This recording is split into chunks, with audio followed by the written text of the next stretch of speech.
Well, good evening. Call the joint special meeting of the Ames City Council and Electric Utility Operations Review and Advisory Board to order. Welcome, Council and URAB members. We have a few items of business to take care of first. And first, I entertain, is there anyone who wants to pull item number 1 from the consent agenda? Otherwise, entertain a motion to approve.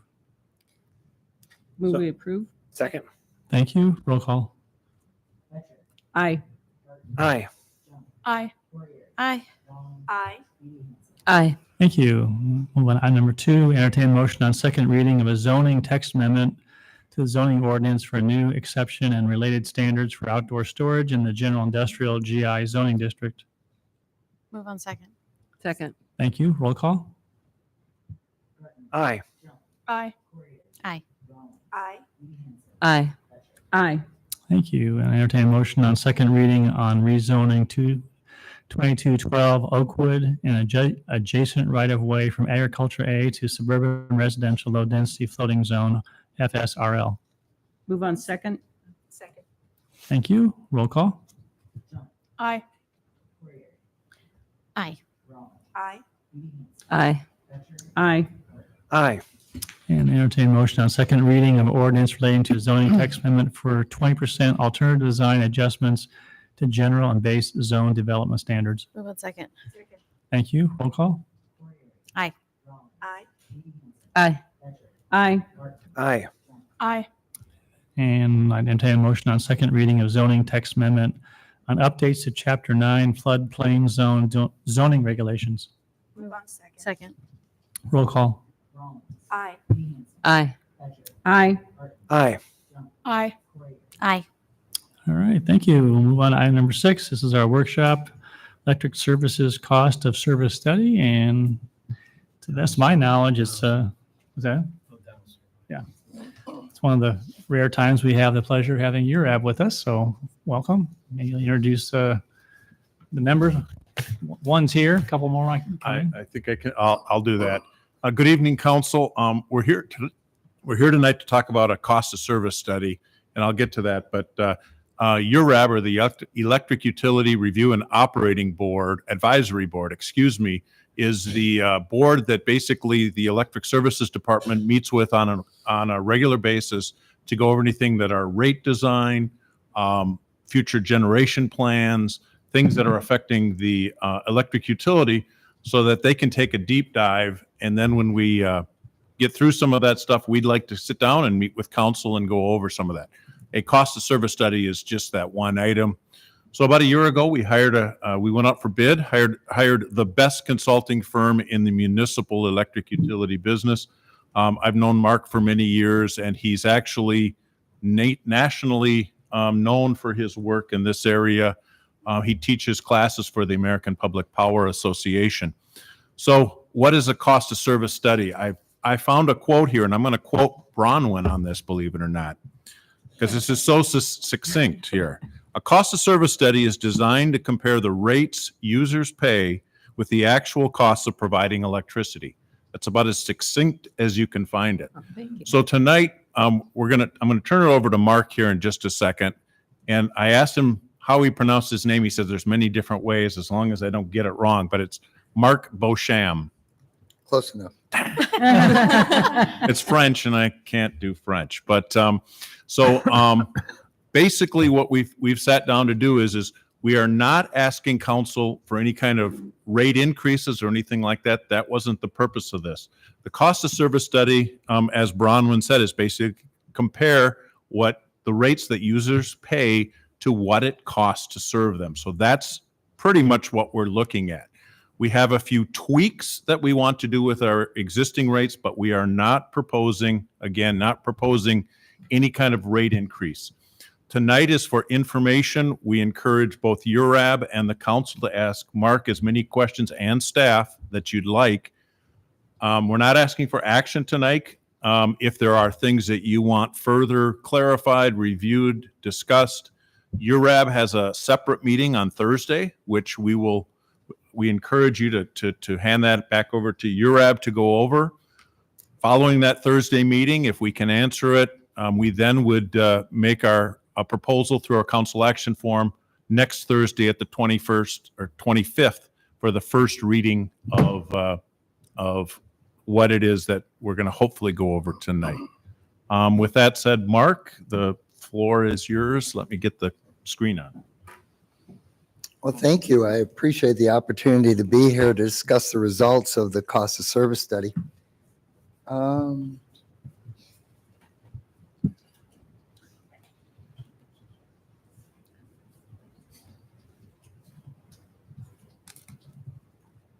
There we go. I'm not sure I can add a lot to what Don just said. Thank you so much for the introduction. I may hire you to do that for me in the future. I'll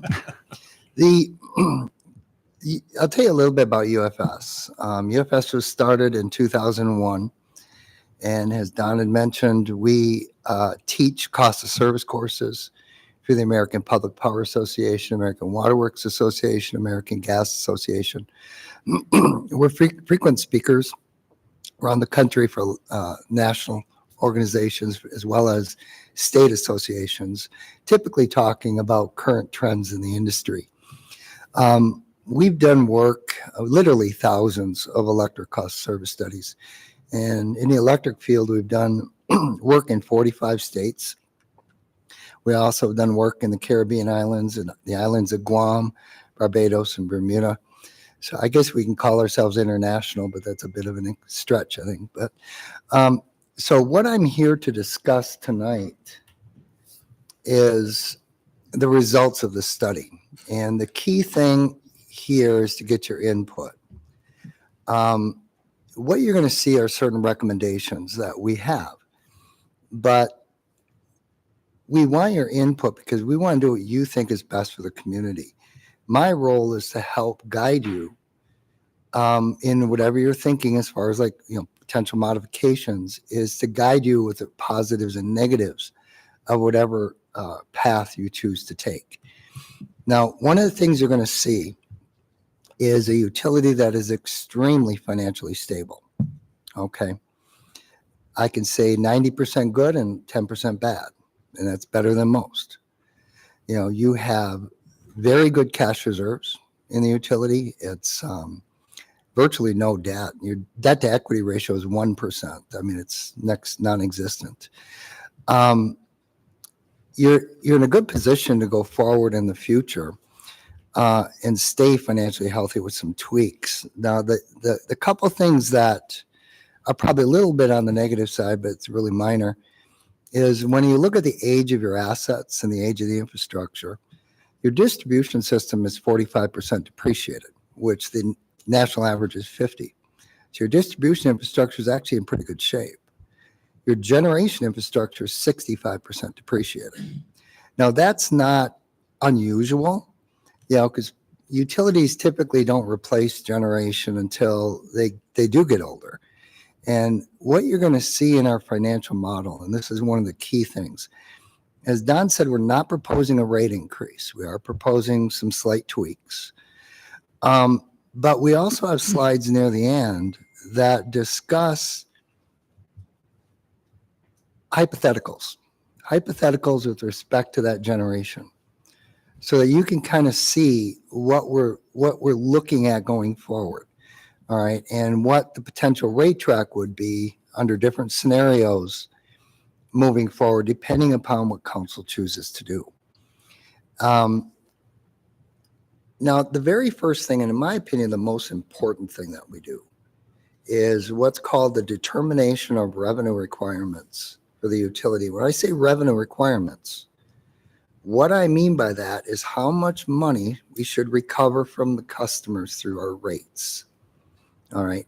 And to determine that, not just in the next year, but in the future, is we do a 5-year financial projection. I'll go through some of the assumptions we used in building that. And now, one of the things based on our history, when we look back at our financial models, typically when we look back over 2 years or 3 years, usually we're pretty close. But when you get out to years 4 and 5, I just want you to understand that it's based on assumptions. The only thing I'm certain of is we're going to be wrong. All right. So, but it's a plan to work with, and you're going to see that. But I think the most important thing with this process is we look at three key financial targets. And I'll get into some of the detail, but I want to give you a high-level overview of each one. The first one is something called debt coverage ratio. And of course, that's not even an issue for your utility. You're only 1% debt to equity. But it is something that could be of concern to you moving forward. And the reason it's so important is, unlike the city, when you issue debt, you issue what's called general obligation bonds. When the utility, because you only have so much bonding capacity for those GO issuance. So typically utilities, especially electric utilities, will issue something called revenue bonds. And revenue bonds come with a bond ordinance. And as part of that is subsequently approved by council, there is covenants within those ordinances. One of the key covenant is what's called debt coverage ratio. And you have to maintain a certain coverage ratio that's listed in that bond ordinance. And if you fall below that, you're in technical default on the debt. Not that somebody's going to come knocking on the door demanding payment, but it will affect you the next time you go to issue debt because your rating is going to go lower. All right, that's the first target. The second target is we also establish a minimum level of cash the utility needs to maintain at reserves. And we look at things called the working capital leg, but I'll get into detail on how we look at that. So we establish a number that is not a target, it's a minimum. We want the utility to maintain cash reserves above those minimums. All right. The third target is more theoretical, and we consider it more of an upper boundary than we do a target. It's called an optimal operating income target. And what that represents is if you put an asset in service, let's say it's a 20-year life, and you paid $1 million for it, and every year you charge depreciation expense and recover that $1 million over that 20-year period, and you go to replace it, it's going to cost you more than that $1 million. So in order to charge customers what they're using in the system, we have to consider the inflationary increase in the asset's replacement cost.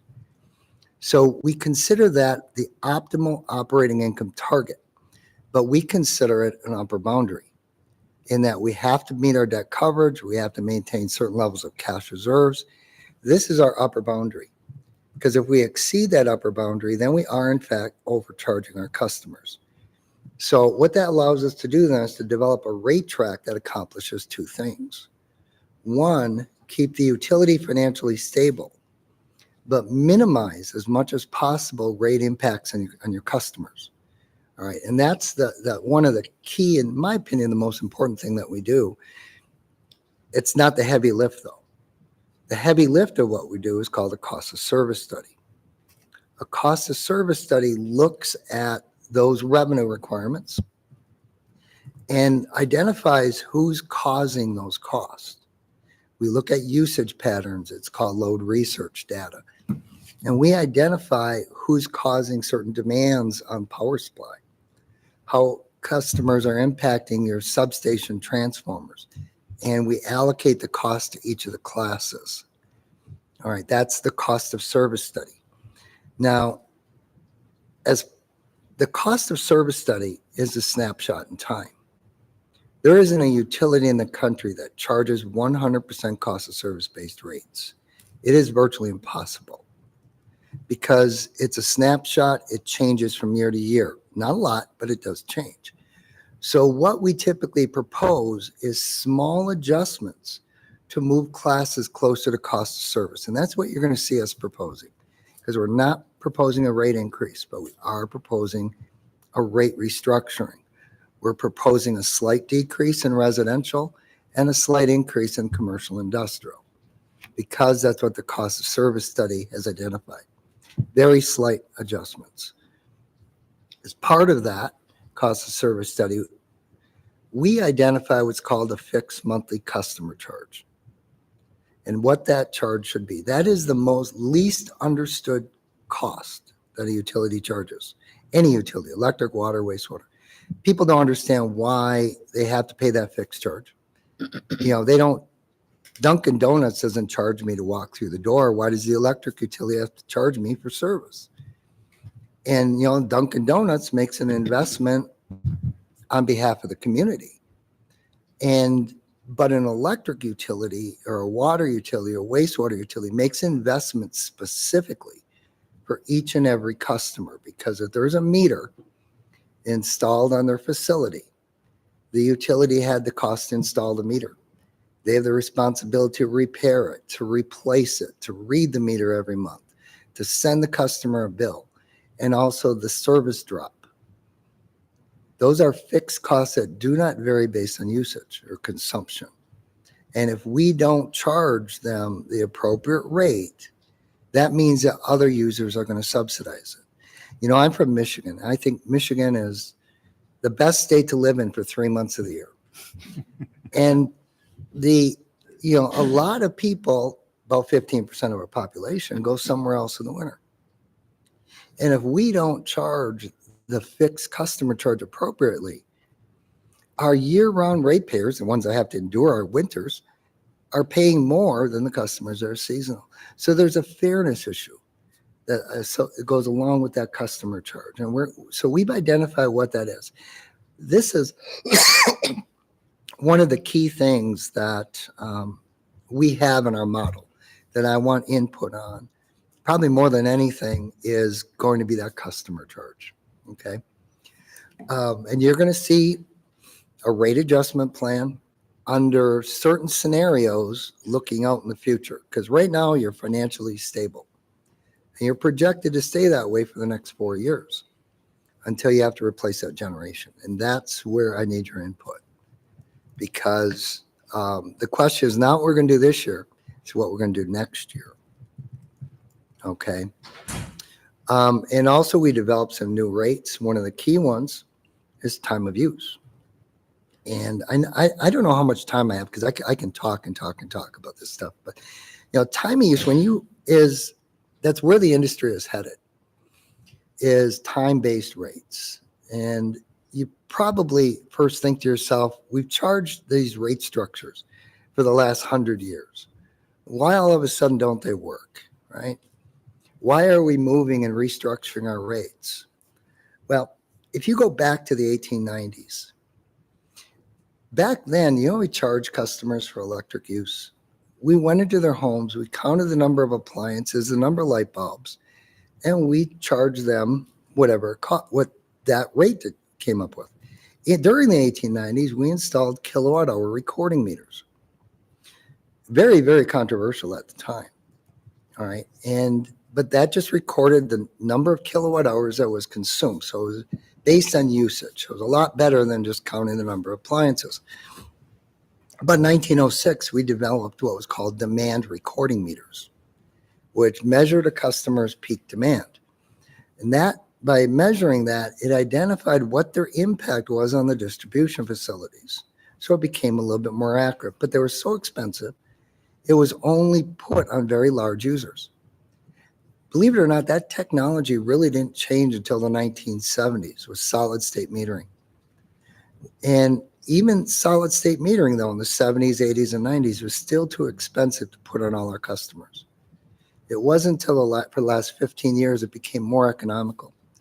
And once the solid state metering is installed, we can record hourly readings from every customer in the system. So now we have the ability to charge customers more accurately. So if you look at your residential rate, a flat kilowatt hour charge, it used to be that the residential group was homogeneous. Everybody had pretty similar usage patterns. Then they all changed. Started change with energy efficiency programs 20 years ago. Energy efficiency is actually good for the customer and good for the utility. It changes their load profile, because what happens is they use less during the peak times of the day with energy efficiency. So it becomes an economic value for the customer and for the utility. It changes their load profile. So the way our rates are structured, we're actually overcharging them, theoretically. Then you have, I'm going to fast forward all the way to EVs, all right? And with EVs, if we send them that price signal with a flat rate, I guarantee you they're going to charge their EVs during our peak times when it's most expensive to bring us electricity. And, but if we send them the appropriate price signal, virtually 100% of home charging goes off peak. And that is the incentive that we want to start off with. Time of use is something that is a step process. It is something that customers, they probably think they're not going to understand it. They're confronted with it on a daily basis, time-based charges. Hotels are more expensive during peak time than they are during the off-peak season. Remember matinees? Oh, thank you. Remember matinees? They're a lot cheaper in the afternoon. Only older people like me would remember this, but in the 1980s, you had long-distance telephone rates, off-peak versus on-peak. And my favorite, happy hours. But the people respond to these price signals that are sent. They're just not used to it for electric. So even though we're looking at the full-time use rate that we're looking at offering now, in the long term, once the systems are in place to do it, we would like to send a time use price signal to all of our customers.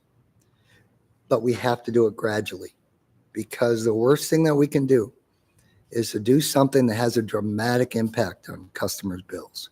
There's always going to be winners and losers when you change rate structures, but we want to minimize the impacts as much as possible. Thank you so much, by the way. So that's a long introduction. I'll get into some details. Assumptions. When you build a model, as I said earlier, it's based on assumptions. And the first one is inflation. We assume 4%, followed by relatively historical norms of 3%. I know the Fed's looking at getting it down to 2%. We'll see if they can do it, but we assume 3%. I have a question Sure. on that point, Mark. When you're looking at inflation, are you looking at inflation CPI broadly, or are you looking at energy specifically? That's a great question. It's great because, first of all, the fuel and purchase power is in a separate line. But if I knew that answer, I'd be a very wealthy man. Well, that's in the fuel and purchase power, because it is so difficult to project and predict what markets are going to do. When you look at the war in Ukraine and what happened with natural gas prices, and just driving up the price of market price of electricity, it's real hard to predict. So what we do in our modeling, you have what's called a fuel cost adjustment, purchase cost adjustment. That's a pass-through to customers. Sounds kind of weird, but it has no impact on our financial projections. Whatever happens in the markets happen. It's a pass-through to your customers. Does that make sense? I apologize, it does not. We, when we think, for example, about our capital improvements budget,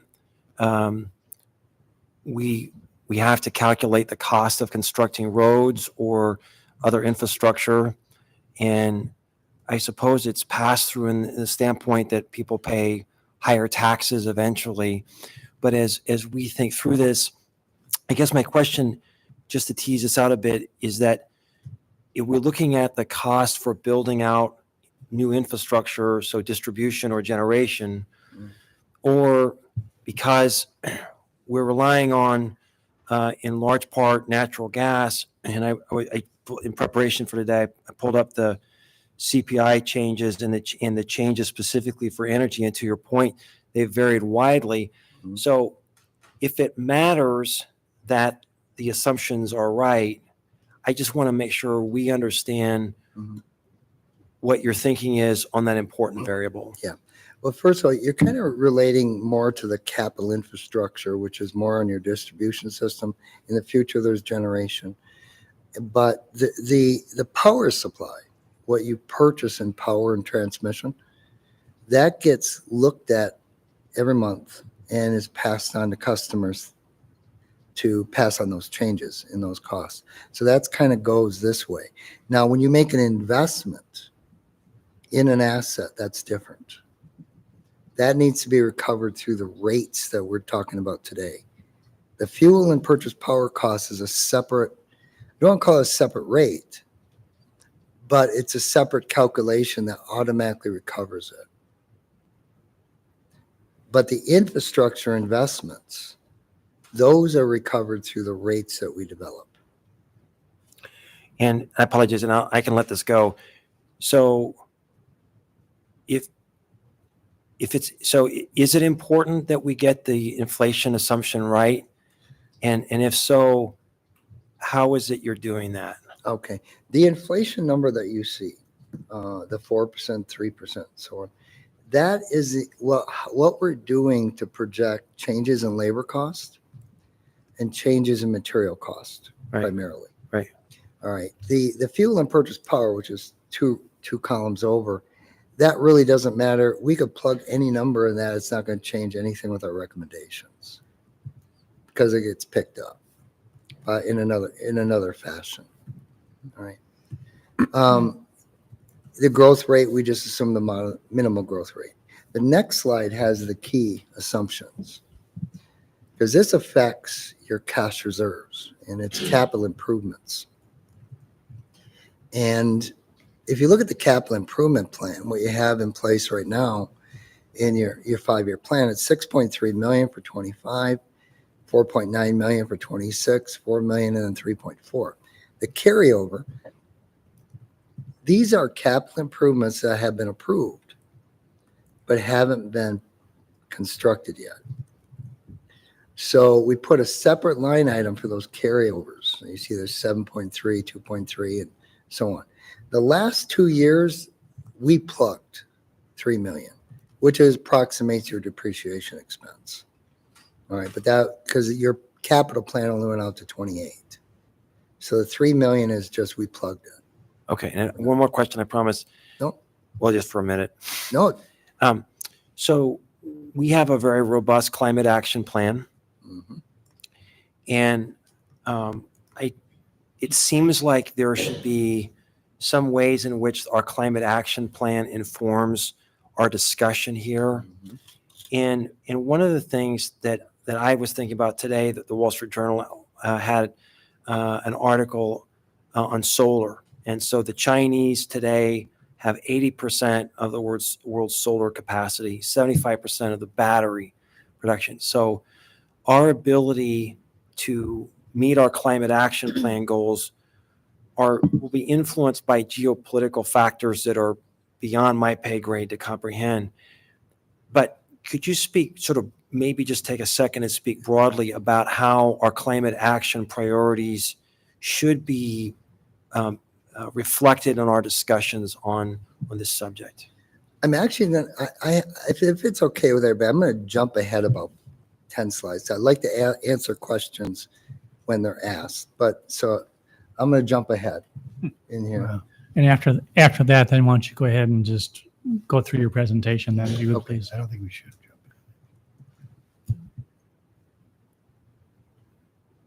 I think we get to that though, Tim, in the Yeah, presentation. this if you look over here, you see the bond issue for 50 million in 2029. We don't know how much it's going to cost with the Clean Action Initiative. And so we did a plug for $50 million just as a starting point. So that, we want you to consider this moving forward. Because we don't want large increases on customers. We want to step them in. So if we're going to spend a lot of money on the climate action plan, we need to plan for it. Yeah, he'll show you that as we go through it. All right.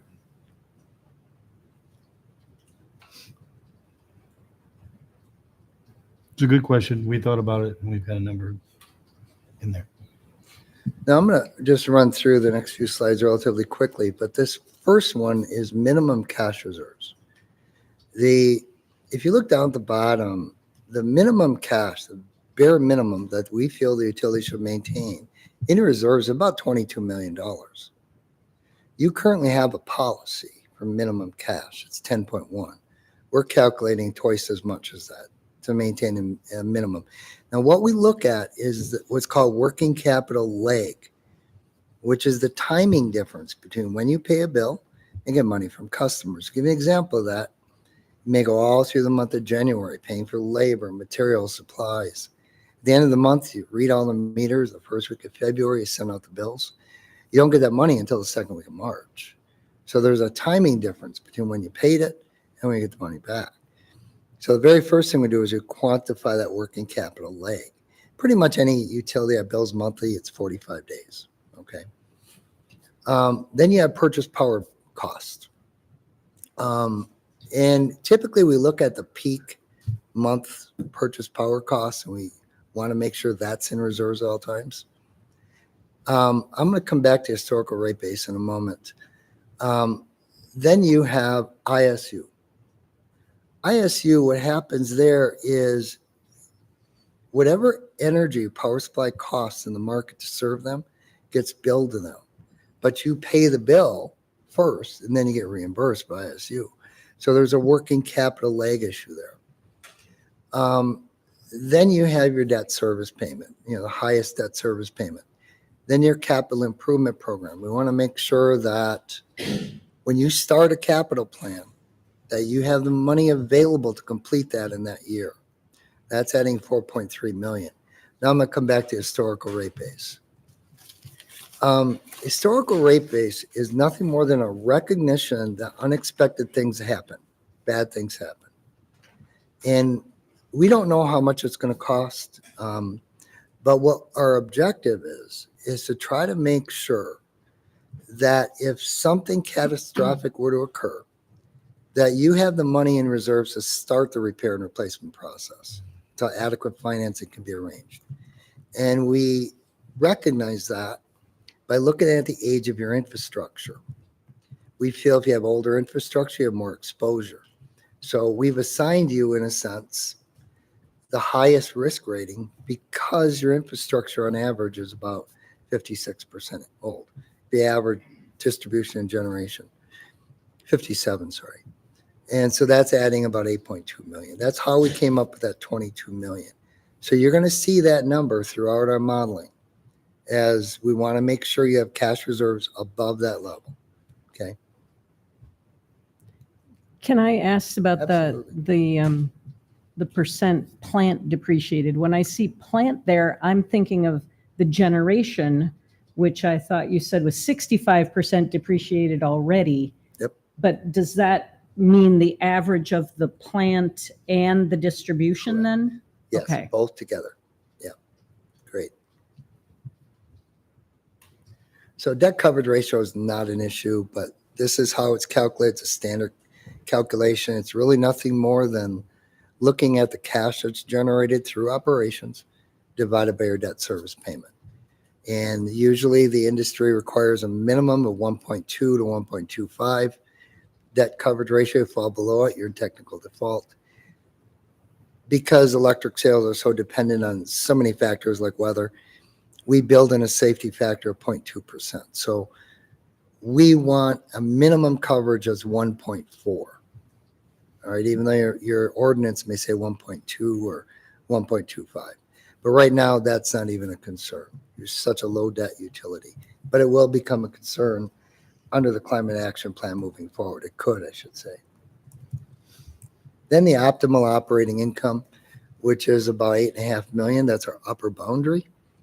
And again, that's the change in replacement costs of your infrastructure every year. In other words, the infrastructure that you have in service, which has a net book value of almost $120 million. That means historical investments, probably 230 million. Every year, the replacement cost in that 230 million increases by 8.5 million. All right. And we look at the Handy Whitman index to determine that. We use a 20-year average on those costs. Again, that's not a target as much as we use it as an upper boundary. Okay. So this is the summary results.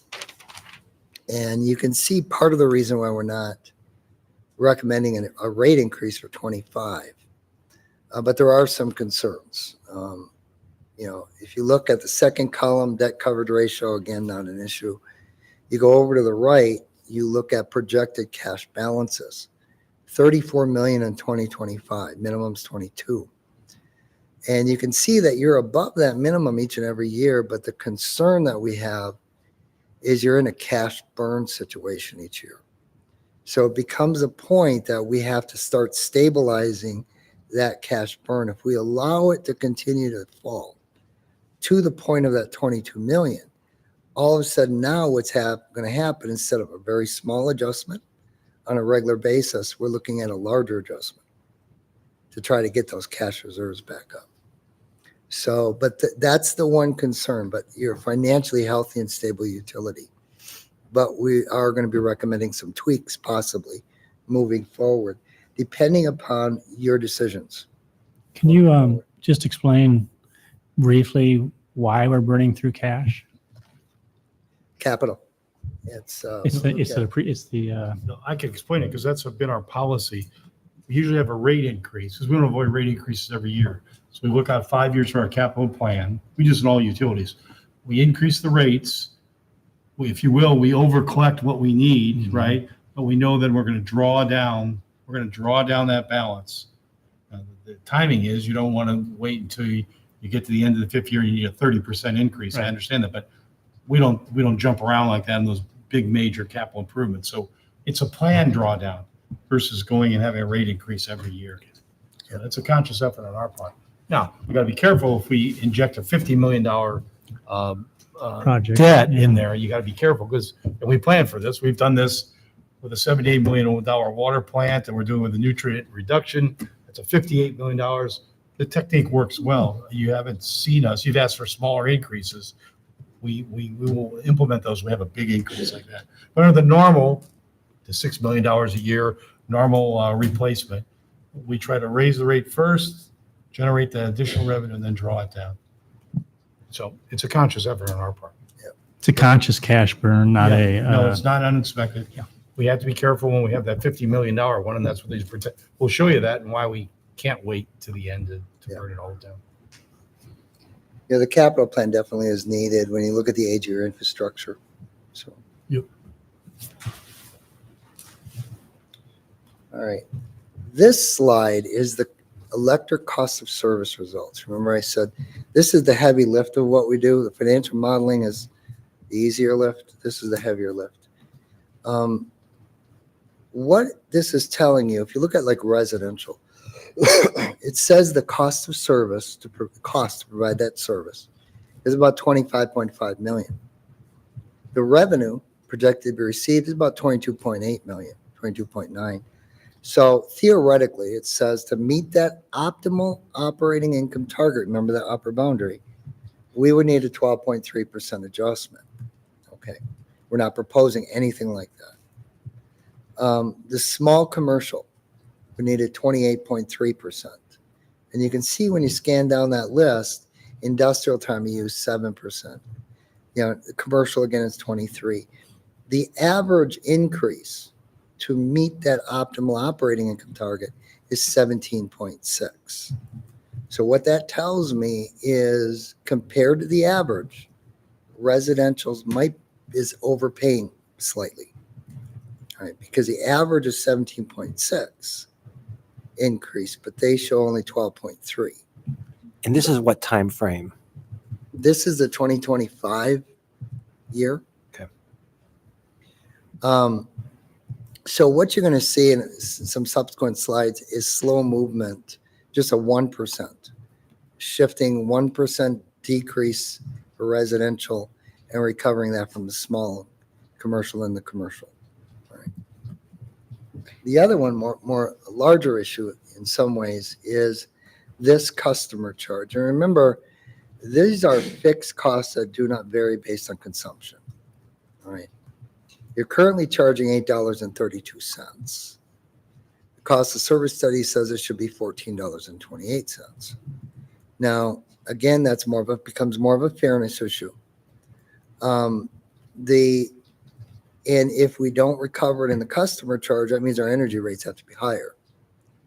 So, but what you're going to see in what we have proposed for you to consider is to increase that cost to the $14.28. But we're lowering the energy rate. So in the end, residentials are going to see a rate reduction. All right. But remember that is the fixed cost to provide service to each of the ratepayers. Commercial is 1428, small commercial almost 21, and you get into industrial time of use, it's over 2,000.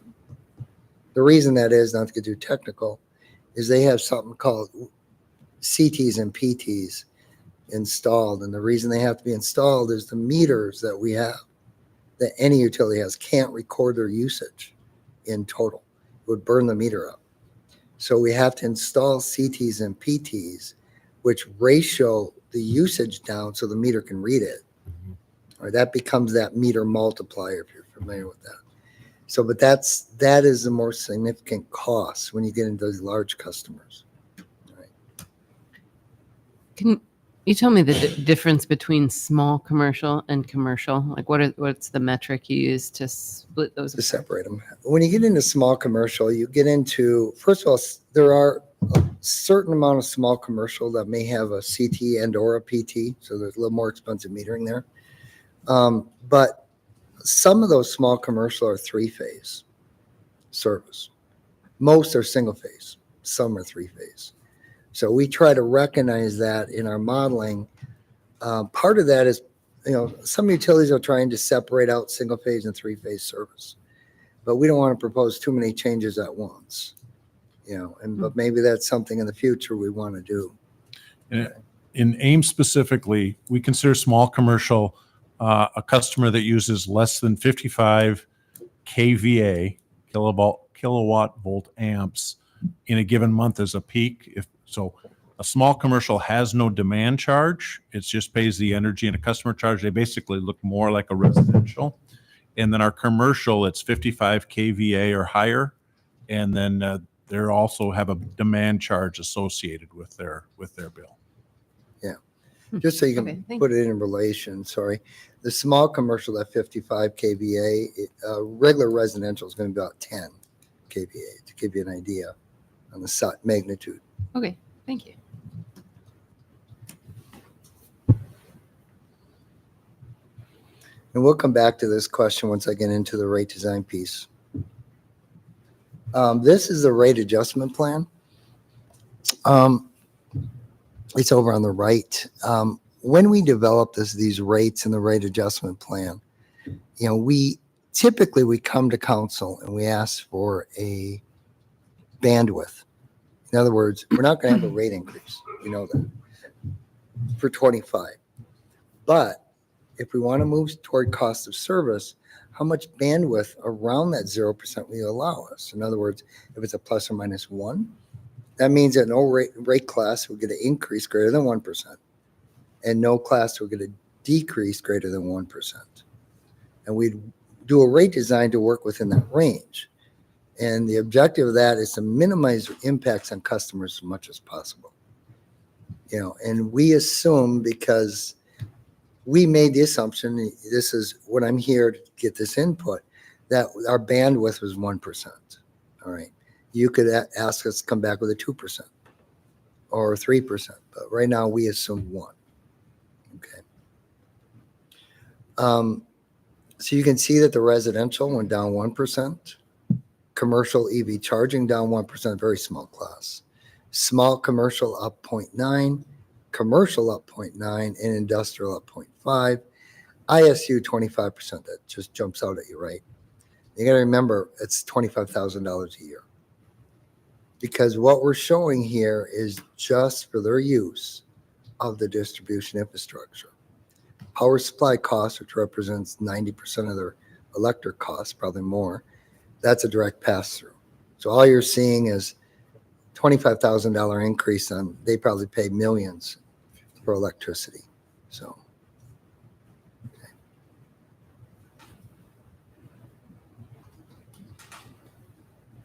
Is there any questions before I move on to some new rate designs that we're looking at? And I'll come back to talk about the impacts on residential. What's lighting versus, street lighting I get. What's the other kind?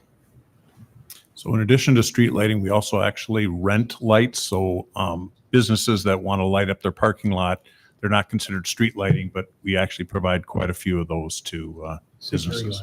Security lighting. Security lighting, yes. And they don't pay, or they pay a separate rate just for that. That is type of correct. lighting. I see. Thank you. Right. Yeah. So Neither the lighting or the street lighting is necessarily metered, so we do on a cost depending upon what the wattage is of the bulb and the light fixture, et cetera. So we have a list of probably 30 lights that we charge. Oh, interesting. Thank you. So we're trying to get to the current cost of service, correct? Move toward it is a better way of saying it. And so are you going to talk about how the cost to provide service is going to continue to increase? Yes. Will the cost of service rate be going up, and that we talked about in the next slides? What we typically recommend is the cost of service study, which again, I said that was a heavier lift piece, that only gets done every 3 years. Okay. And maybe every 5 years, depending on how the costs are changing for the utility. That financial model, the first part that I discussed, to me is the most important. That should be updated every year, either internally or however you choose to do it. Every utility should do that. I mean, that is, how you plan for things, because otherwise you kind of run it on a year-to-year basis based on budgets. And budgets are a different purpose. I want to be honest with you about that. Budgets are done for a regulatory purpose. In other words, they go to city council, we want $1 million budget, but we don't want to go over that $1 million, because if we do, we have to come back. So we want to make sure there's enough fluff in there. So when we do these projections, we remove that fluff. All right. So we do the best as we can. We don't use budgets. We discuss if there's no changes or whatever, but we don't use budgets. Okay. And again, the cost of service is all the distribution, the generation, but does not include labor, but excludes cost of purchased fuel, natural gas, buying electricity off the grid. Is that correct? No, that's in these numbers you're looking at here. Okay. But if those change, they'll be automatically adjusted. By the rate. Yeah. Yeah. The energy adjustment. Is there any other questions on this? And we'll come back to the impacts. Before I do that, I have a lot of questions, and I'm Oh. an English professor, so these numbers Uh-huh. are driving me crazy, because I look at the numbers and I think, well, residential cost of service on slide 9 is well above projected revenues. Mhm. So why are we lowering the rate? So that's where I am, and I don't expect No. you to explain all that to me, Well, no, because it will that- take much longer than That we is have tonight. actually a great question. I could show this in a different way. This is the ideal to reach that target optimal operating income. And we have looked at this, and this is what we do. We just set the cost of service study so that 17.6 becomes zero. Because we're not proposing a rate increase. When we do that, it shows residential should go down. Maybe that's a better way of showing it. Maybe this slide would be better off shown that way. If you recall, earlier in the slides, he was showing that we have a large fund balance Mhm. and that we have capital projects in there, and we are spending down that fund balance. Well, that's kind of that difference between the cost of service, what everything costs to serve the customer, including all of the capital, versus what we're actually charging. So that difference between the 25.5 million and the 22.8 is the reduction in that fund.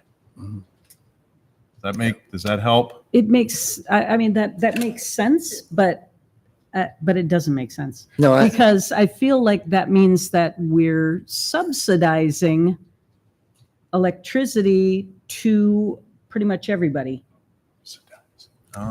That does not make sense to me intuitively. I understand. You got to remember when the determination of revenue requirements is not an exact science. It's somewhat art, somewhat science. And because of that, we establish parameters. And when we show the cost of service, we're showing it at the upper parameter, not the parameter that we're setting for the rate track, which is at a lower level. And so we're just using this as nothing more than direction. All right. And like I said, it'd probably be easier if I showed this, and I can easily do it, where the total number at the bottom was 0.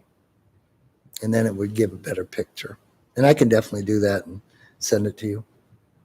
Well, I think the other thing that makes sense is what you said at the beginning, which is that we're looking at a restructuring Mhm. of the rates. And so, balancing out who has rates that go down a little bit and who has rates that go up a little bit, to me, that does not necessarily depend upon what they actually owe, Yeah. because we're restructuring things. Correct.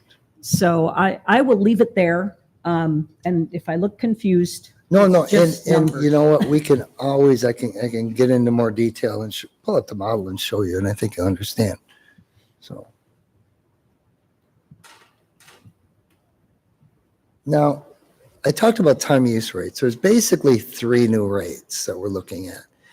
Time of use, which we're offering, we want to make an offer for you to rate for residential, small commercial, and commercial. It's an opt-in. What an opt-in is a customer has to choose to go on it. Okay. And you won't get, typically when you do opt-in rates, at best you get 10% of your customers choosing it. Most utilities at some point in the future will go to opt-out, which a lot of them already have. And opt-out means that everybody's on time of use unless they opt out of time of use. Then over 90% will stay on the time of use. I know it sounds strange, but if whatever you put them on, most likely they're going to stay on that. So, but this rate for especially residential is going to be really good for promoting electric vehicles. Then interruptible, you already have an interruptible rate. We're just looking at tweaking it. Probably the more controversial one is the value of solar. Okay. So this is the residential TOU. If you look on their current rates, winter energy is 10 cents. Summer energy is 12.1. And we're looking at, like in the summer, that if they use energy during the off-peak, they're going to pay half, basically half of what they are now, 6.75. Super off-peak, 5.4. But if they want to use energy during that on-peak period, it's 24.5 cents. All right. And similar parameters like in the winter, but the hours, if you look on this slide, are the hours.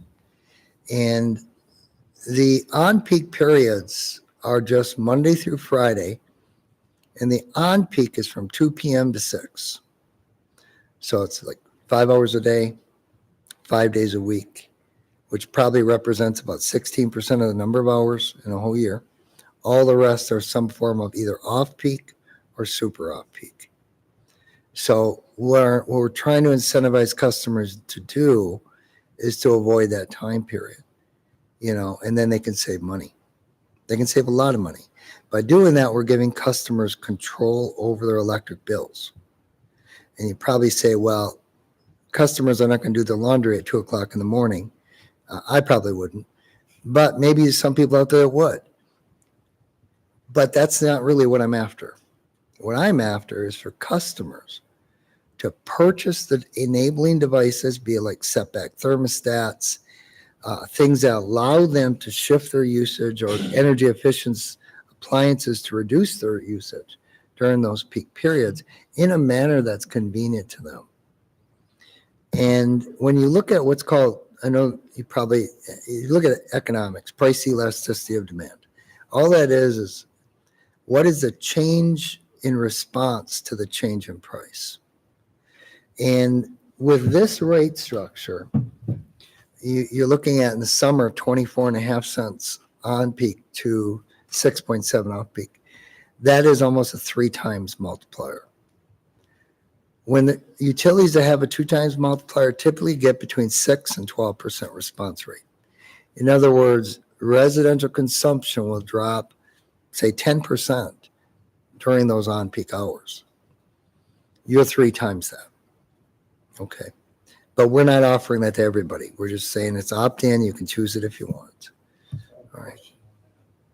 Yes. Distribution, recovery, and header, 2 cent Mhm. all those? Yep, It's a it is. separate header. Okay. Separate header. Yeah. Yeah. Thank you for pointing that out. The, What was the question? I'm sorry, I didn't hear it. Oh, sorry. Oh. The distribution recovery line item is an additional cost to each one of those others.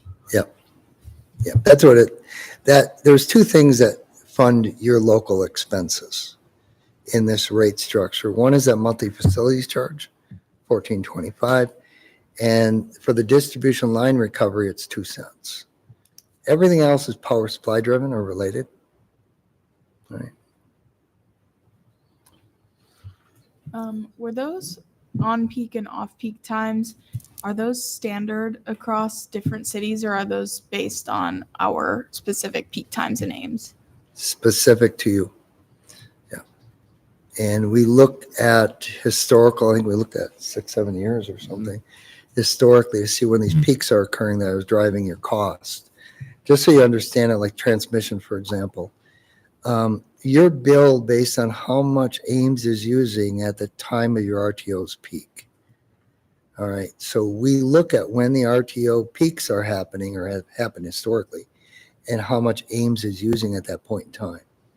That is what that demand related cost, pretty substantial charge, that gets recovered through those on-peak periods because it's those periods that's causing the cost. You mentioned RTO. What were you referring to?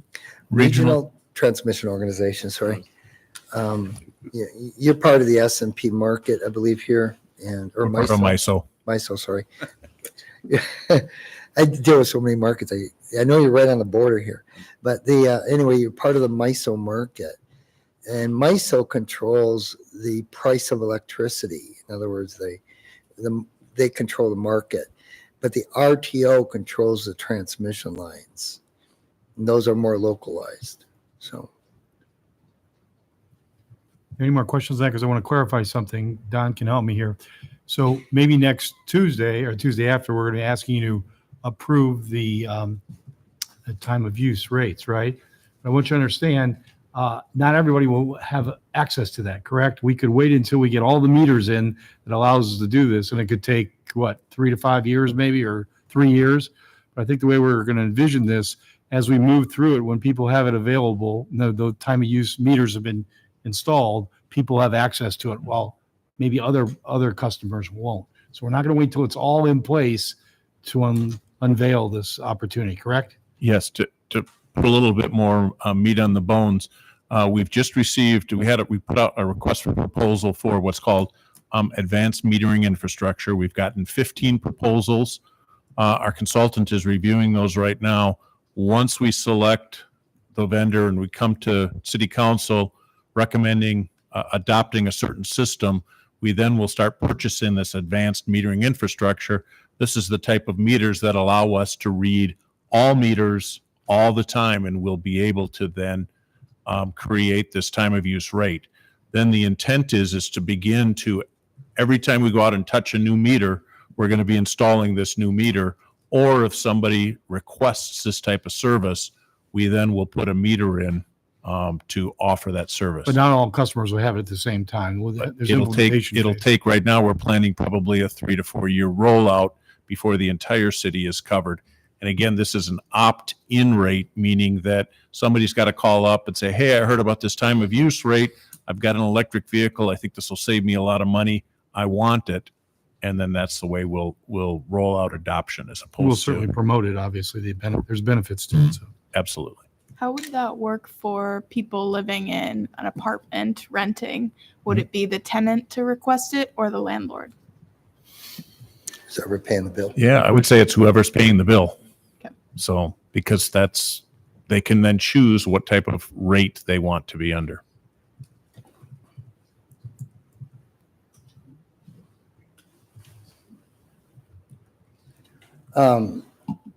So just to get in, this is a residential we discussed. This is the same thing, but small commercial.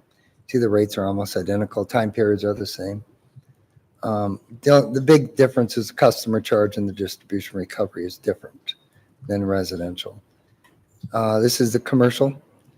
And again, the main differences here is the facilities charge, and they have a demand charge to recover distribution related costs, $4.86. That's in place of that 2.5 cent kilowatt hour rate. Okay. This is the interruptible rate.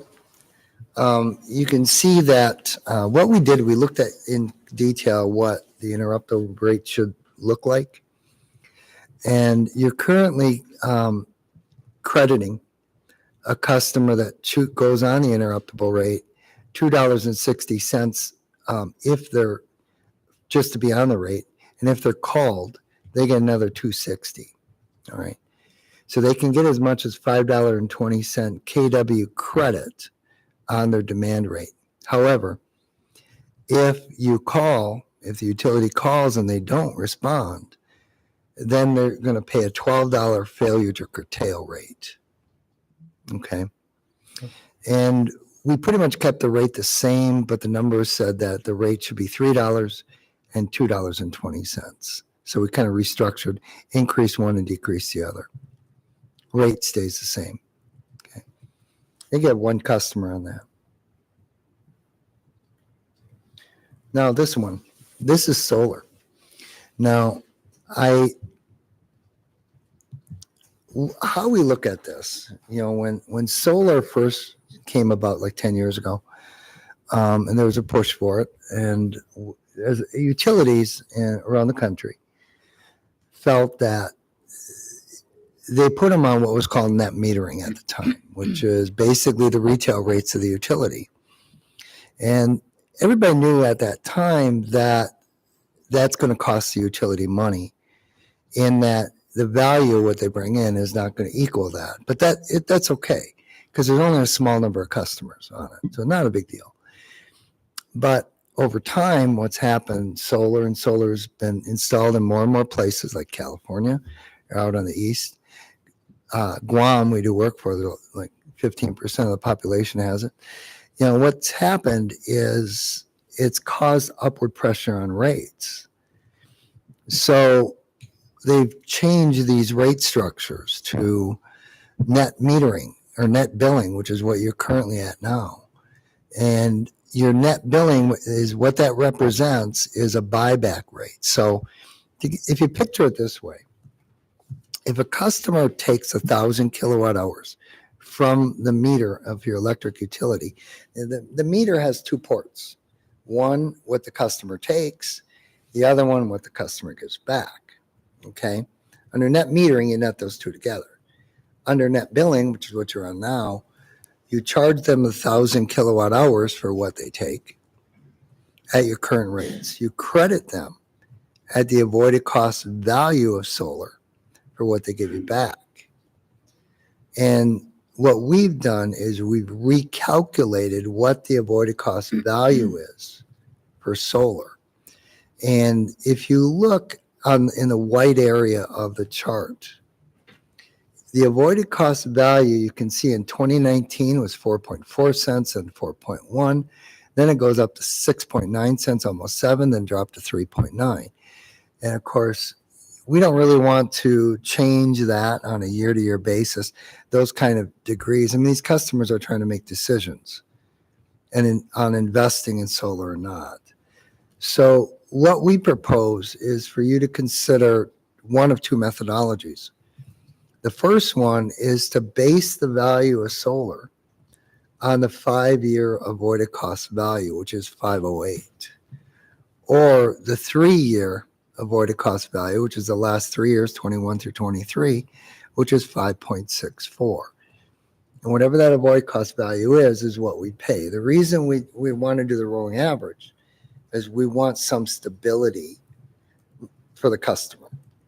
It's going to change, but it's not going to change dramatically. And that's what our objective is. Is there a simple definition for avoided cost? Mm-hmm. What avoided cost is if a customer gives you back or gives you electricity, a kilowatt hour, what happens is you don't have to purchase that kilowatt hour from the market. All right. So whatever the avoided cost value is from purchasing it in the market is what we want to credit back. So in the case of like the energy, you can see that's about 2 to 3 cents kilowatt hour. That's the value from the market. However, there's a certain amount of solar that is being produced at the time of those RTOs peak, the transmission. All right. And a certain amount that's they're generating at the time the capacity of the generation is determined. And that's where the transmission and capacity value comes in. And so like in 2019, yeah, the energy transmission is a penny and capacity is 9/10 of a cent. And of course, you add those three up. That's the avoided cost value. Now, you don't have a lot of solar. You know, it's not like you have these massive amount of solar. And if you keep it the way it is, it's not going to cause you great upward pressure on rates now. But the thing to consider is that if you're subsidizing it because you're paying them more than that avoided cost currently, and if that continues, it's easy to give a subsidy. It's not so easy to take it away. And so it's easier for customers to make an informed decision by sending them the right price signal to start with. And so whether you choose the 508 or the 564 is kind of irrelevant. Right now, for residential, it's 7.35 in the summer that you credit them, almost a penny and a half more, 6.52 cents in the winter. So 1 cent more for residential. But then you start getting into commercial, third one down. You're crediting them 4.72. You're actually crediting them less than their value. And same thing with industrial. So you know, your current methodology just is not in sync with the value of solar. And so what we would propose is whatever one you pick, say 5.64 cents, that would be credited for all the energy provided back from that solar array to you. Okay. I think this is a really big topic because you have the avoided cost, but there's also a policy aspect of this. As a community, are we wanting to incentivize people to use solar? And so how does that value that our community places in renewables, how is that reflected in our decision matrix? That is a great question. And at the beginning, I had mentioned that I'm here to make recommendations, but you have to make the decision that you feel is in the best interest of your community. And my job is to tell you the positives and the negatives. All right. Now, consistent with that, you don't have a lot of solar. And if you want to promote it, you can keep the current methodology. You could maybe look at rebates to install solar. You could look at other things or other ways and give them the avoided cost value to incentivize it. But at some point, if you overpay it, you're going to want to change it. You're going to have to change it. Otherwise, it's going to cause problems for others. And that's where the dilemma starts. And what most utilities do to get around that is they grandfather all the existing customers up to that point. Then only new customers would get at the new rate. And that's a possibility too. And I just feel like this is a bigger topic than what we can do tonight, but I'd love to create a space for that and to get public input. I mean, there's a lot that goes into this because there's a tipping point where we can over incentivize solar, and then there are negative externalities with that. And I'm also interested as well in best practices and what other communities are doing as a frame of reference. But I want to just sort of put a pin in this, that this whole discussion of solar, we have to create a space for the policy discussion of council. It can't only be avoided cost. I will say this. I mean, we do a lot of work in California. And California initially started with that net metering type thing. And they've evolved to what they call NEM 2 and NEM 3. And most of them are on the exact same rate that we're proposing here. But that's California, and there's a lot of solar, so they're in a different situation. It's Yeah. causing them problems. And I mean, I think I appreciate your point here, Tim, in that I'm still in a stage where I'm in favor of incentivizing it still. I don't think we have enough yet. I think a lot of people would say it's financially out of reach for them to install solar. And so to talk about reducing that payback so that we're stretching out the time it would take, I worry about what that would do at this point in a community like this where I don't think we have much really. And so maybe when we're in a state, I'm not a state, more like California, when we're in a position closer to that of California where more and more people have, it's more common, right? Then, when we're closer to that point, we would look at bringing that rate down. I mean, in my opinion, anyway, I'm still where I want to incentivize it. So, I appreciate that it's a different discussion though than just avoided cost. It's hard just to crack the door open just a little bit. I agree. I would like to see more solar in Ames, but the challenge for me, and I think you were right to put this on the table.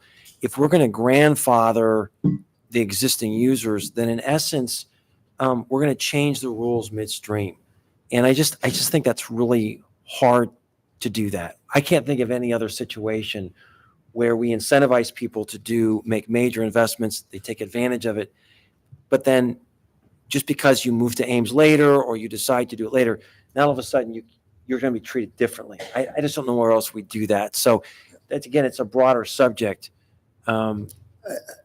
If I could I want you to remember too that I do know the numbers, but I have to go back and look. But I think it's maybe about 20% of the energy from that solar array actually goes out to you, that you pay the avoided cost value. 80% of the energy is consumed at the house. Right.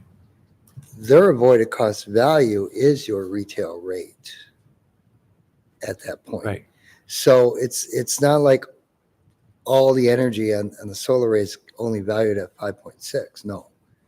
Anything they produce and consumed in the summer right now is valued at 12 cents. In the winter, it's like 10, whatever the current rate is, So I want you to remember that. It's like, I'd have to look at the exact numbers. I think it's like 80 and 20. Excuse me. Thanks for your answers on these. Are these solar numbers only for residential, commercial installations, or considering the solar farm as well and customers that have bought into that? So what we pay, so we have a long-term contract on the solar farm. We're paying 5.9 cents is the value of that. That's what that solar is costing us. So it's closer in that 5.6 cents that we have up here is what we're paying. What customers then receive are monthly credits based on the output of that farm. So they're in essence they've paid the 5.6 cents and that's subtracted off of their electric bill, if you will. They get that credit of the energy produced by the solar farm. Does that make sense? Yeah, that makes sense. I'm still not knowing whether these numbers are reflecting that. They are not reflecting that. This is just for...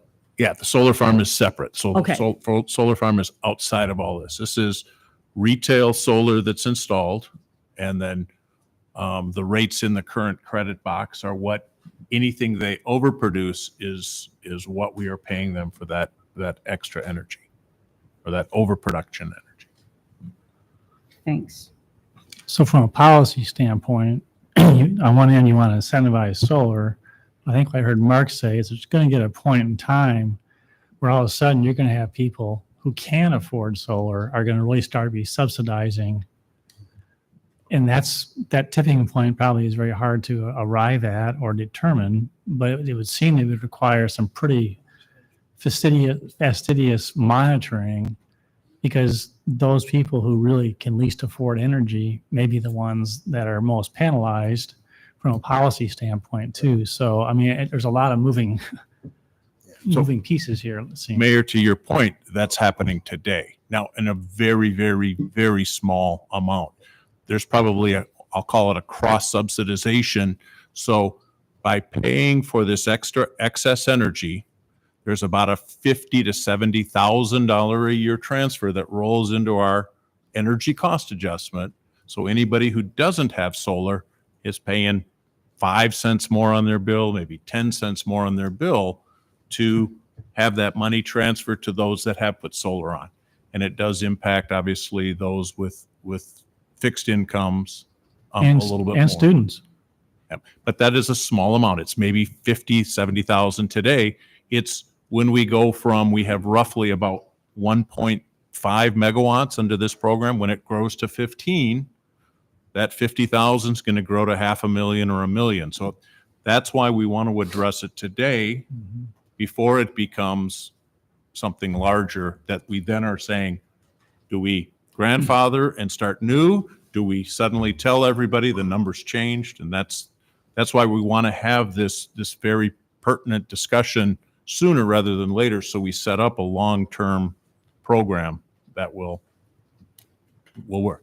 And if you grandfather in that, let's use $500,000 or $1 million, that's baked into the cake permanently. Yes, sir. Yes, sir. Otherwise, you got to roll back the purchase price for everybody to get back down to zero for everybody, Mhm. right? And Thank you. that's exactly what I'm hitting at. And I don't know how to think about this. And I think we should have a broad community conversation now rather than we get too far down the road. And if I may suggest, this would be a perfect topic to hand back to URAB to maybe study and we can discuss it on the 20th. We probably won't have answers for you on the 25th, and this may be something that will take a little longer to discuss. It's also while we're breaking down your decisions into maybe 3 or 4 different issues, so you can vote separately on them. So if one takes longer discussion, we can set that aside. We hope you don't have to, if the other ones are acceptable, we can move ahead with those, because there's at least, I think, 3 actions we're going to need. One of them is the solar, but we'll explain that to you. All right. Thank you. All right. Remember I had mentioned about right now we're playing hypotheticals, okay? And we don't know what the climate action plan is going to cost. There are certain things with the existing generation we know is going to change. And for purposes of our discussion, we've estimated 50 million. I estimate probably is not the right word. We plugged 50 million as a cost. Could be 100, right? But we said, okay, if we had to go out and construct a $50 million asset, we issue debt for it, how is that going to impact rates? Okay. If we don't do anything for the next 3 years preceding the 2029 timeframe, that would mean a 5.5% increase in 2029. In order to maintain debt coverage, remember I said we have to maintain coverage. So it'd be 5.5% in 2029 and 1.5% in 2030. Relatively minor. I'm not going to say but there's other ways we can deal with it. Even though 5.5 is not what I would say an out of bounds rate increase, if you can avoid it, you want to try to. All right. So what we're looking at is, this isn't for this year, it'd be for next year, but possibly a series of 1.5%. So we don't know what that 50 million is going to be. If it's 100 million, 2029 is going to be higher than the 1.5. But it's even going to be greater under the other scenario where we propose 5.5. So what we're looking at moving forward is a series of 1.5% increases to prepare us for that debt, so that we don't shock our customers. So in a sense, we're building up a little bit early on and then, giving it back to customers later. Is that the cost of service increase? Is that what it is? Your base, your $14.70, that's what would go up 1.5%. Probably. At that point, and that I probably wouldn't do because the cost of service study showed that should be the 1438. I would probably put most of the residential increases in the energy rates. Got it. Thank you. But that's a decision that we would have to come to later. But based on the cost of service preliminary, I'd say no. And Don, you've in the past helped us see how those increases compare with our peer communities.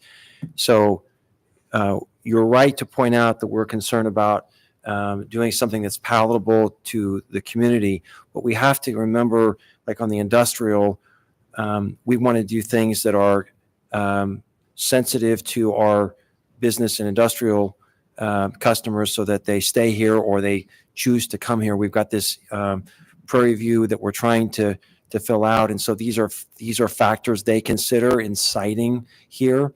So from your perspective, these rate percentages are consistent with our peer communities? Yep.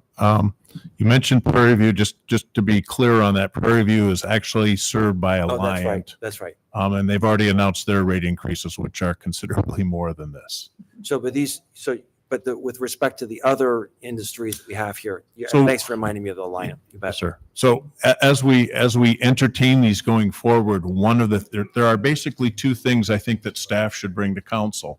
One, you would like to see what this rate increase does to our internal customers with water increases, sewer Right. increases, and stuff like that. You know, things that Corey and Water has put together, just so you can see how a customer's overall bill will be affected. That's would probably very important. The other piece that we would bring before we would entertain this is show you where that compares to other electric providers within Ames, and we would also then look at other municipals that are comparable, Cedar Falls, Muscatine, and stuff like that, just to see where are we at. May even want to look at Alliant, may want to look at Mid-American and others, just to show you that. Part of this obviously is it's going to cost more money to become greener. So we're anticipating that investments into renewable resources are going to cost money, but we're trying to keep any kind of rate increases as palatable and as low as possible. Right. Yep. That's the balance. And we could find ourselves making investments in the green technology that in essence encourage people to move out of Ames. And then what have we accomplished? So helping the council strike that balance is going to be really important. Yep. And again, I'm going to not emphasize the 50 million by emphasizing it. Before we would come and talk about any kind of bond issue, what Electric Services is planning on doing is laying out, I'm going to use the word integrated resource plan. That has kind of negative connotations in Iowa, but we are looking at a study that looks at what do we need to be reliable, what do we need to keep our costs low, and what do we need to bring renewables or environmentally beneficial generation, and how do we manage that over the next 10, 15 years so that we can move Ames to a place where we've accomplished hopefully all three of those goals and still meet or move towards our climate action plan and bring on additional types of resources. That's really helpful. Thank you. Yeah. So ignore the 50. It's a test of the strength of the modeling, if you will, than it is to say that we are proposing anything at this moment. We'll come back with a comprehensive plan to talk first to URAB about, and then hopefully URAB will come with us and bring it to council. So all the conversation regarding the waste to energy systems, does that all factor into the cost of energy then and not into these models that you're looking at? We have purposely not included any changes right now to our relationship with resource recovery and what we're doing, because that would have been a variable that council has not given complete direction on. So this is assuming what we're doing today. But the major benefit of the change is your energy costs. which Yeah. is, again, is a pass-through, is the fuel Yeah, adjustment that's what I cost. was getting at. So it's really, It's not the rates per se, but that's your major benefit, your savings. Yes, sir. So why does the debt coverage ratio explode in 2028? Because in 2028, you virtually have zero debt. That's At a that good point. number. Yeah. It's a The good the number. higher, Yeah. anything above 1.4 is a good thing. I just don't know how you get from 5.65 to suddenly Yeah, I know that it does. 361.95. Yeah, I paid off the debt.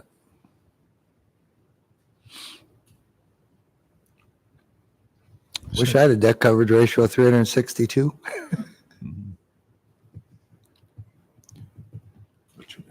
Next slide. So you want to go into the sample? Yeah.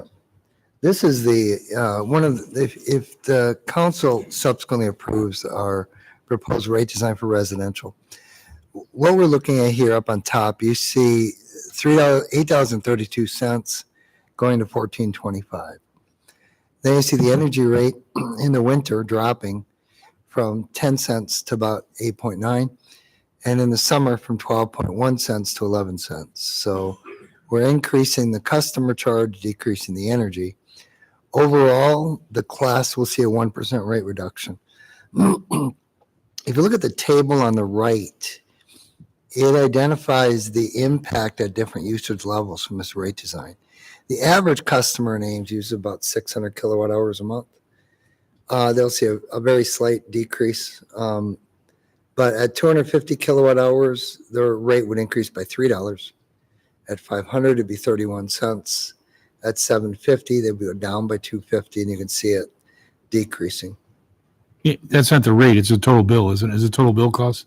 That's total bill change. Not the rate, the total bill. Yeah, total bill change, yeah.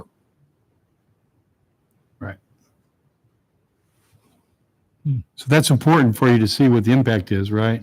Actually, there's decreases. Corey, I think, put together did you put the chart on the left together? Did you do that one too? Help out? We have another slide with that Okay. So the question here is how many customers are in each of those buckets, if you will? Yeah, if you look at this, you can see that the majority of your customers are going to see a reduction. You'd have about 2,300 that would see an increase at 200. The 400 is pretty much neutral. Some would see a slight increase maybe. And then everybody beyond that would see a decrease. So majority of your customers would see a decrease.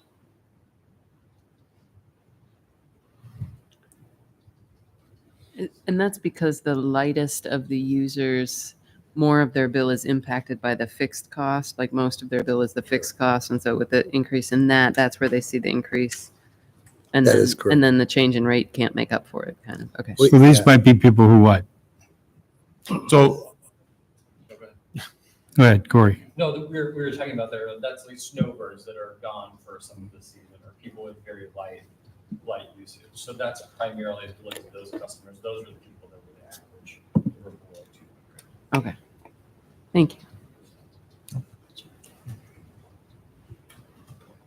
One of the things that's always a concern, especially when you deal with the customer charge, is what is the impact on low income? Now, I do want to just say that even though pretty much every governing body has a concern on the customer charge on impacts low income, in electric, not in water, but in electric, there's really very little relationship between consumption and income. Because what happens with low income is some of them, on average, they do use slightly less than the average residential, but you have about a third of the low income that uses a lot more because of the types of homes they live in. They can't afford the energy efficient appliances. So you have this huge variety. So it's not a consistent thing. And but we did want to look at the impacts. And again, similar to residential, you have some that win and some that lose under this, as far as the low income. So.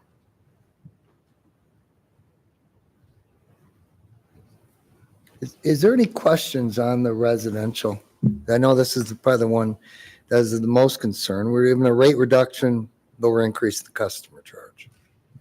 So. I know that in a couple weeks you'll have I just want to make sure if you have any questions or if you want to see anything different,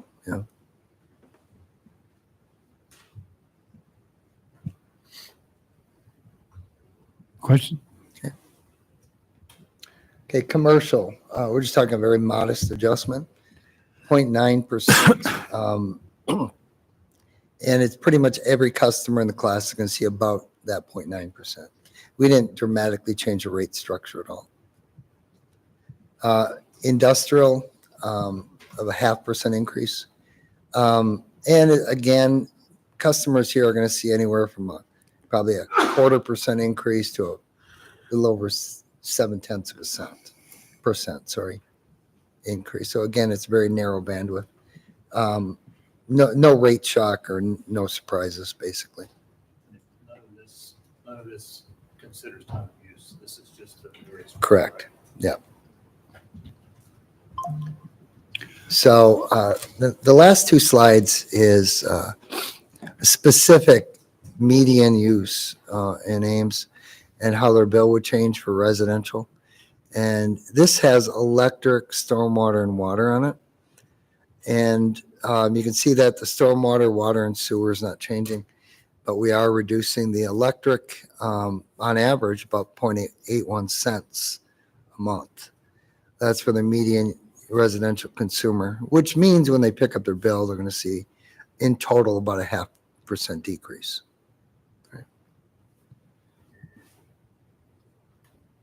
This is small commercial.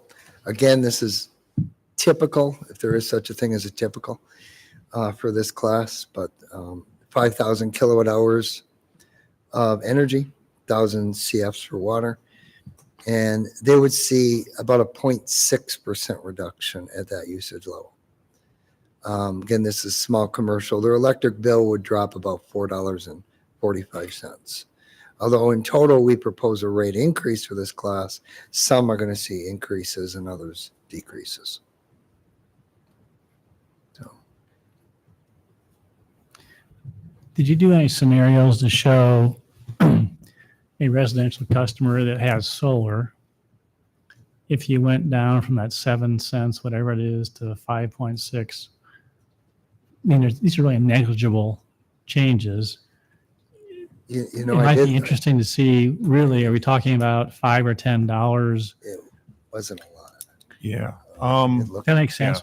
That question makes sense. Yeah. Yes, it does, Mayor. We have not run those specifically. To be honest, those with solar, run the gamut. Our largest solar customer, which is McFarland Clinic, would actually see an increase in their payment because they're considered a commercial customer, and I think we're giving them a credit of 5 cents, and it would go up to 5.6 in that particular case. We have some customers that push more solar to us than they use themselves.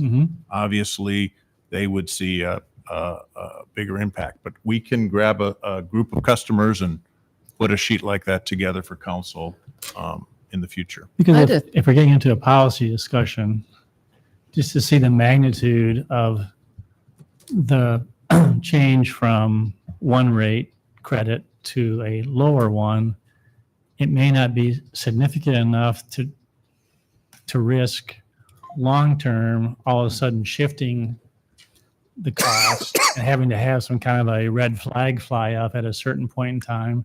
And then you're going to have to decide, are you going to grandfather those in, or are you going to go ahead and reduce the rate, which I would maintain, I think we all would agree, it's harder to take something away that already exists than just setting it at a particular point in time. Now, I'm not talking about whether or not you grandfather in existing ones or not, but just more or less moving forward. But it just seems, but if it's $5 or $10, and if it's 50 or 100 or $200, it's whole different conversations. And I was curious too, in regards to that solar question, what if we split apart that rebate, right? And we started showing it on bills as what's the term?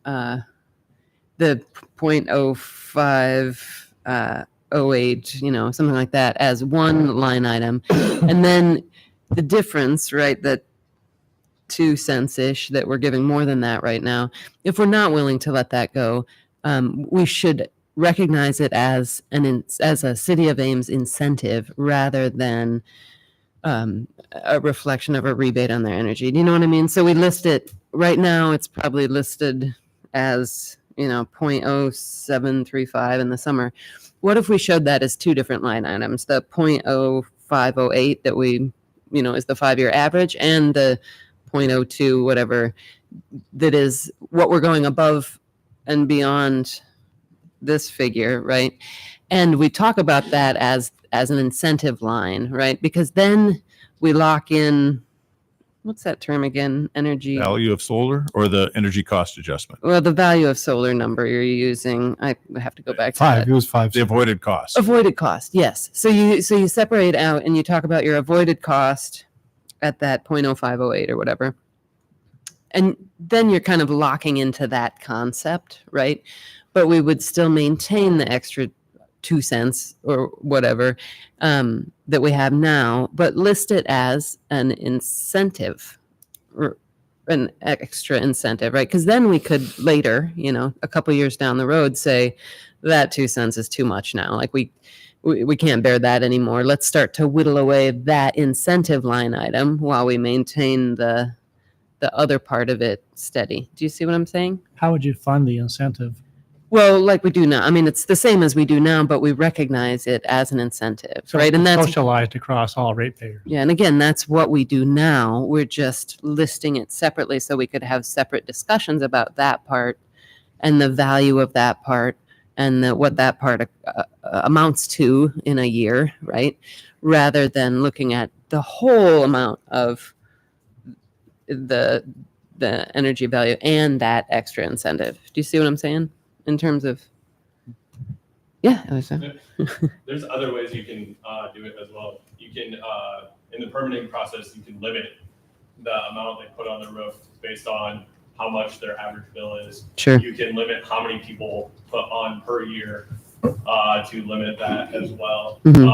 And there's a bunch of other, I'm very invested in this because I bought a solar array 5 years ago. And Sure. you changed the rates on me. That Right. extends my Yeah. Buyback, yeah. my Payback. return on Yeah. investment to where it would not have been Right. financially feasible to do. Yeah. So yeah, the $10 a month is sure it's not that great in February, but it's probably $60, $70 a month over the summer for me. Yeah. And that's And- a really helpful example of why we want to get out in front of this, because if people make investments in this infrastructure and then we say, well, surprise, we're going to change the way we do this, they understandably be upset. And anyway, I think, and like you said too, there are other ways to move the needle on that figure, maybe rather than just getting rid of it or whatever. But I think it's maybe an okay idea to list them separately and to be real clear about the fact that the 2 cents or so is an extra incentive beyond the avoided cost. Thank you. Beyond the avoided cost. So to list them separately. And you could have that incentive for X many years. Yes. Right? Yeah. So you could figure out the average buyback Yeah. period of a solar array in Ames, Mhm. and that's the amount of time you get That part for, yeah. and then Yeah. then on you get the avoided cost rate. And so that would be a way to get the concept of the avoided cost onto people's bills, right? But also, if we want to maintain any extra incentive, we can talk about it separately. We'd have a separate item. Mark, is there a simpler way to do it? I mean, to this point, you talk about rebates. I mean, could something be calculated that could be an upfront rebate for solar, and then you just keep all the rates the same? I know it sounds like having these different rates. I can only imagine what it takes programming wise for someone to go ahead and create a new bill that has all these different lines and categories and that kind of stuff. But that's another option though, right? I mean, just kind of an upfront downstroke that the utility would offer instead of because you have rebates for heat pumps and other things. I don't know if there's anything on solar, but is that something being done around There there? are. We have, but the rebates for heat pumps is different. Heat pumps provide you value, provide other ratepayers value. So there's additional what's called contribution margin that's being generated because they're using more energy, hopefully during times when you have excess capacity. And remember that 2 cents per kilowatt hour distribution charge, that goes up. That generates contribution margin, which that can be, part of that can be given back through a rebate. And so it's different. With solar, it's kind of the reverse. That typically is because of the way you're currently structuring with the overvalue, there's already a subsidy that's being given. And with the rebate, you're actually enhancing the subsidy there. Okay. It's different now. Energy efficiency programs, those are great. Those are win-wins, those types of rebates. But that solar is one that doesn't have that Anyway, value to Yeah. the utility. it was just a thought because if we're, we could debate the merits of that 2 cents versus the other part. There is nothing wrong, in my opinion, about council saying that's the best for the community is incentivize solar. There's nothing wrong with that. That's where people got started 10 years ago. It's where California got started. I'm just here to caution you that at some point in the future, you're going to be confronted with the either the grandfathering issue and the modification of the program. Okay. Which is very easy to forget. Correct. And as council members change and staff changes, that's an easy thing to overlook. Yeah. And Not all of a sure. sudden they hit you in the face. Not sure if this helps or hurts or just adds to this whole discussion, but our current council policy says we will grant our program up to 2 megawatts total, and we're at about 1.5 megawatts. So in some ways, that sort of solves part of this in that once we hit 2 megawatts, we need to come back to council with a new program anyways that may have totally different rate structure. Or council could say, let's raise the limit to 3 or 4. I mean, there are safety checks, if you will, within the policy that council has adopted. I'm worried about getting too far out in this. I'd love to have a workshop, as I mentioned, where we invite public input, and I'd love to see URAB help us sort of think through some different options on this and look at best practices. But I'd like to do this sooner rather than later. I don't know if we can do a motion on that, but just to continue this conversation at some point in the near future.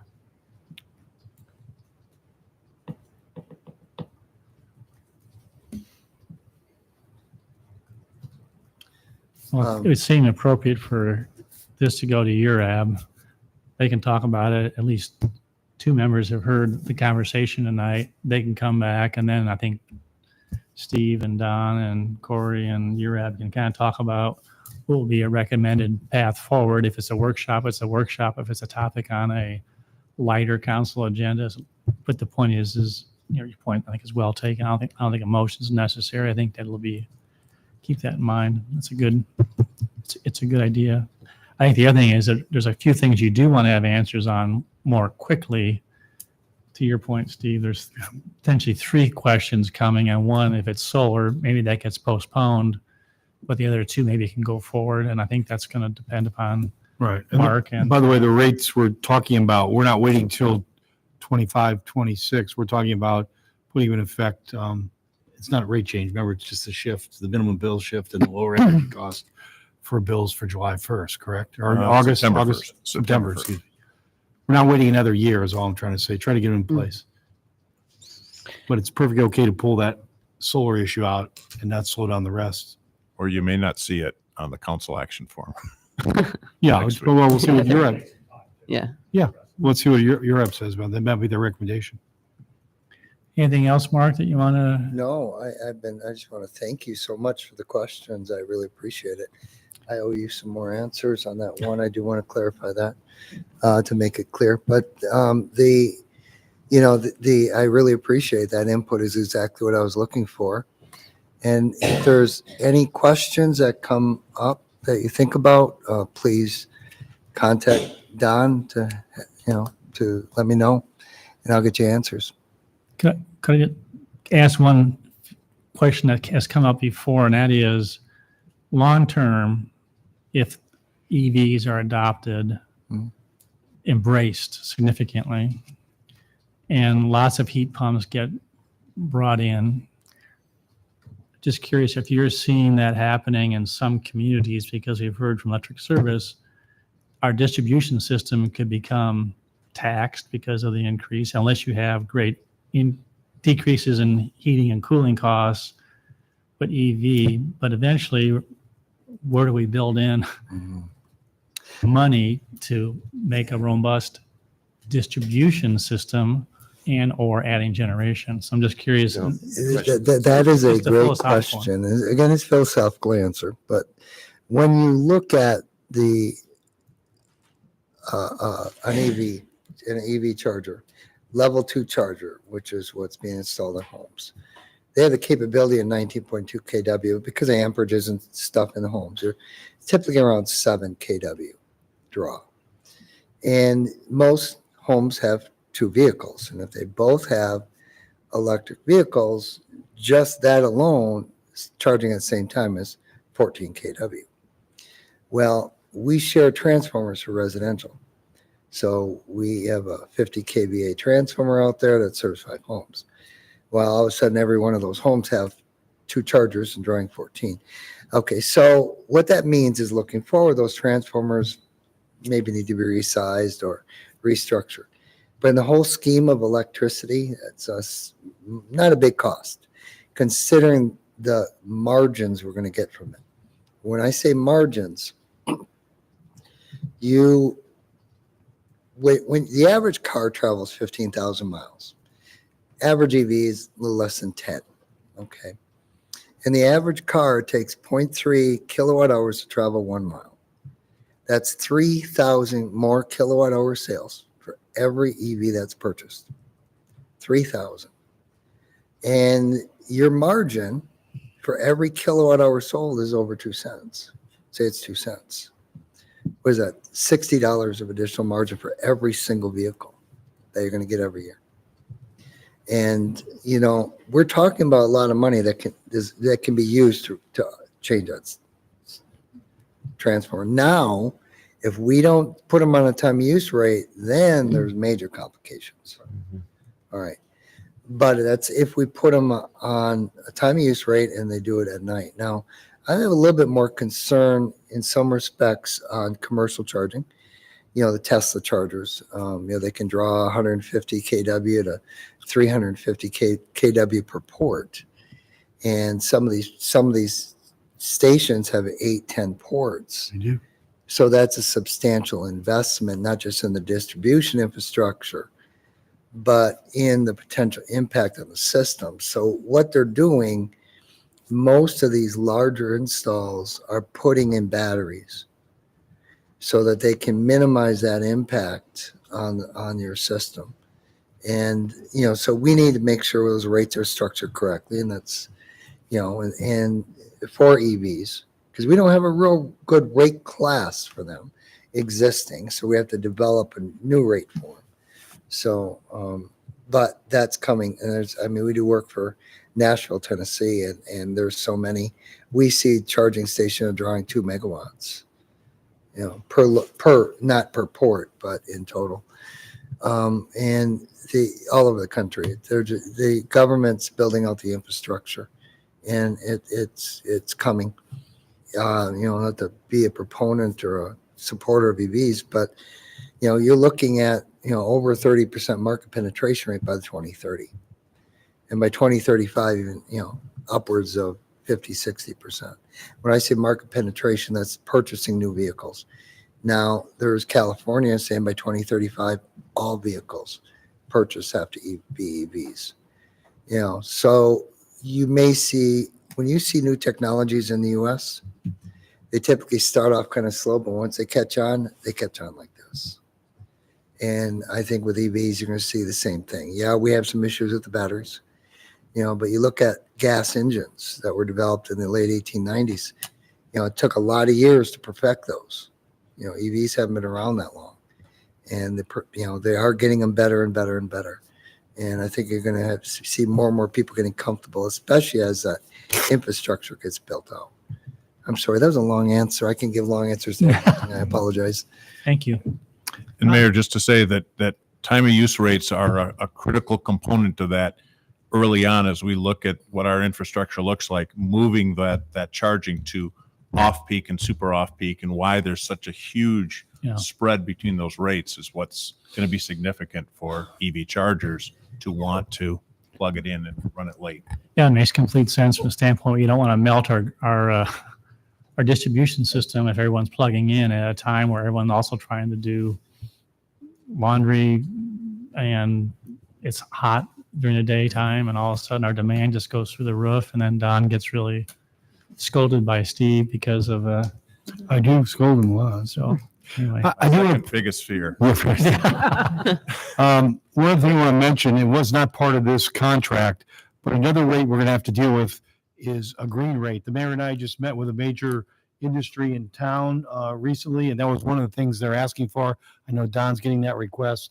That's not part of this study, but we're going to have to come back in the future and work with Europe on a green rate. A lot of industries want to have that possibility. So You want to explain what that is?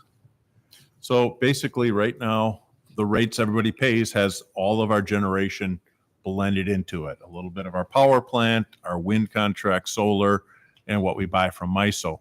There are certain businesses within Ames that maybe have a more global look or global reach that are coming and saying, I would like to be able to show or say or purchase all of my energy that is green, that is from a renewable resource. And how we structure that, do we use our existing contracts? Do we go out and purchase new? How do we incorporate that with future generation adding plans and things? you could go out and buy, purchase. Yep. You can go out and buy green energy. There's a whole separate Rex. market called renewable energy credits, which is sort of, But that's not what we're looking at. We're looking at increasing our renewables so we can really isolate the cost of those renewables. We'll have a certain amount of that capacity we could pass on to a company.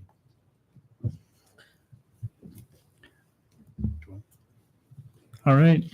Mhm. Mark, I will say this, is that you did a very good job of explaining a complicated topic. Appreciate your efforts, and your expertise obviously shows through. So Thank you. thank you for your time. All right, council, we have one communication, a memo from Kelly. Is Kelly. there? I think our recommendation is we think we support this and we'd like to keep it moving as fast as possible. So if you agree, if you read the memo, actually put it on the next agenda for discussion, further discussion. Then we can keep it moving if you want to. I would move we place it on the next agenda. The 25th, I believe. Moved and seconded. Those in favor of the motion say aye. Aye. Any opposed? Motion carried. All right, council comments. Gloria, I'll start with you tonight. I just want to remind council that we need to get your input on our annual reviews of the city manager and the city attorney. So if you could get those to me as soon as possible, that would be very helpful. And the Juneteenth celebration on Saturday was a big success. The weather was great, and I just want to thank city staff that was there and our Human Relations Commission members and city council members who helped out with it. Tim? Thursday night is council night at Banshell. So ice cream at 7. Mark, if you're still in town, ice cream Yeah. at 7. And the concert starts at 8 o'clock. Sort of on a heavy note, the Story County Sheriff's Office lost one of their own recently, and I just learned about this yesterday, so there's a bit of a time lag. So they're a sister government, and their loss is felt by our community as well. So our condolences to the Story County Sheriff's Office. Rachel? Nothing tonight. Nothing for me. Just did on Juneteenth. Nothing for me. All right. And you already lost a year up member. You already took off, but thanks for coming and participating. I would entertain a motion to adjourn. Move we adjourn. Second. All right. Those in favor say aye. Aye. We're adjourned. Thank you. Thank you.